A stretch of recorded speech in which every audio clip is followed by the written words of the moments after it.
당과 정부의 설왕설래, 증권주 정책 모멘텀 소진 전망.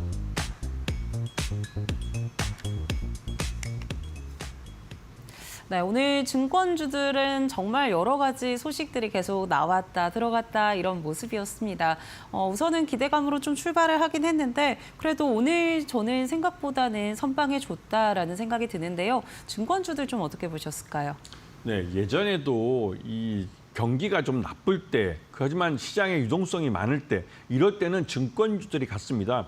증권주들은 대표적인 대중주라고 해가지고 연말에 가서 배당도 많이 주고 하기 때문에, 그리고 또 유통량이 워낙 많아서 개인 투자가들이 쉽게 사고 팔 수 있는 종목입니다. 그래서 연말에 배당을 노리고도 매수가 많이 들어오기도 하고, 특히나 최근같이 이 기업 밸류업 그 프로그램을 좀 가동시키면서 기업들이 배당을 많이 주도록 유도를 하고 있는 이런 장세에서 이 증권주들 같은 경우는 대표적인 고배당주들이 되고 있죠. 그리고 올해 뭐 상반기 실적만 보셔도 증권사들 실적이 꽤 괜찮습니다.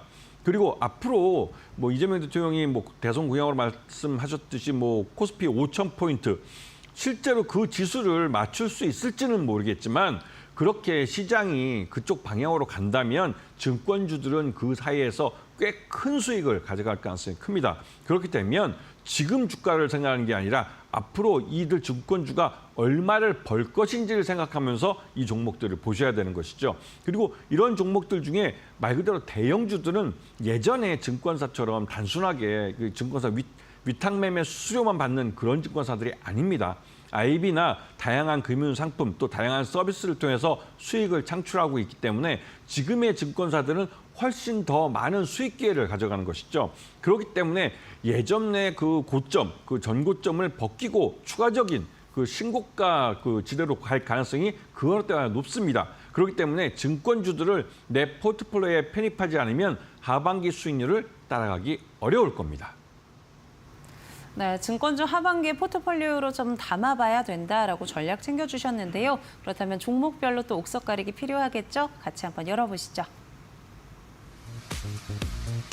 네, 대신증권과 미래에셋증권 두 종목 가져와 주셨는데요. 각각 포인트 같이 짚어보도록 하겠습니다. 네, 오늘 종목으로는 대신증권과 미래에셋증권 가져와 주셨는데요. 포인트 어떻게 잡아볼까요? 네. 옛날에 증권업 1등이었던 대신증권과 지금의 증권업 1위인 이 미래에셋증권을 비교하는 건데요. 실제로 이 두 종목 다 좋은 회사들입니다. 그리고 시장 내에서 인지도도 높고 시장이 가게 되면 두 종목 다 모두 돈을 법니다. 그런데 대신증권은 기본적으로 경영권 승계가 이미 이루어졌고 그다음에 이 미래에셋 같은 경우는 경영권 승계가 이루어지고 있는 과정입니다. 그러다 보니 이 대신증권 쪽에 좀 더 무게가 실리는 것이고요. 특히나 이 두 회사 다 좋다는 건 기본 전제로 하고 그렇다면 문제점이 뭐가 있느냐.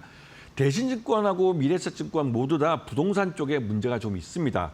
하지만 대신증권은 국내 부동산이고 이 미래에셋 같은 경우는 해외 부동산 투자에서 꽤 많은 돈을 날려먹었을 수도 있겠다라는 막연한 불안감이 있는 것이죠. 그런 불확실성이 주가의 발목을 잡고 있습니다. 하지만 이제 대신증권 같은 경우는 그런 면에서 국내 부동산이다 보니 어느 정도 컨트롤할 수가 있고 거기에 대해서 부동산 PF나 이런 것을 리스크 해지를 해놓은 상태입니다. 그런 면에서는 한결 좀 가벼운 몸이죠. 그렇기 때문에 이 대신증권이 오히려 좀 더 낫지 않을까 생각이 들고요. 미래에셋 같은 경우는 다시 한번 강조드리지만 해외 부동산 투자에 대해서 아직까지 그 부실에 대해서 사이즈가 그 구체적으로 나오진 않았습니다. 이런 문제 때문에 미래에셋 자체도 굉장히 좋은 회사고 해외에서 돈도 벌고 있는 그런 증권사지만 좀 한계가 있다는 것이 이 두 회사를 비교해 볼 때 그래도 눈이 대신증권 쪽에 조금 더 가는 이유겠죠. 이제 하반기에는 증권주를 내 포트폴리오에 담가야 할 그런 타이밍입니다. 네, 눈이 조금 더 간다라고 대신증권 이야기해 주셨는데요. 그럼 오늘 애프터픽은 대신증권으로 꼽아주실까요? 그렇죠. 역시나 대신증권이 여러 면에서 옛날에는 위탁매매 수수료, 즉 지점들이 잘 돼 있어서 시장이 호황으로 가면 위탁매매 수수료가 엄청나게 많이 들어왔습니다. 옛날에 뭐 HTS도 먼저 도입을 했던 그런 회사이기 때문에 강점이 있었지만 최근 들어서는 IB 쪽이나 이런 쪽에서도 수익을 잘 내고 있습니다. 그런 면에서 이번에 증자를 통해서 한 4조 원의 자본금 사이즈로 키우면 이제 기업음을 발행할 수 있는 그런 종합투자사가 됩니다. 그렇게 되면 대신증권은 지금보다는 기업 가치를 더 좋게 평가받을 수가 있고 특히나 대신증권은 일단 배당을 많이 주는 회사입니다. 최대주 지분이 적기 때문에 이런 배당을 많이 주면서 예전부터 이 주가를 좀 관리를 하는 그런 회사였죠. 그런 타이밍에서 대신증권을 좀 보시면 연말에 꽤 괜찮은 수익을 가져가실 수 있을 겁니다.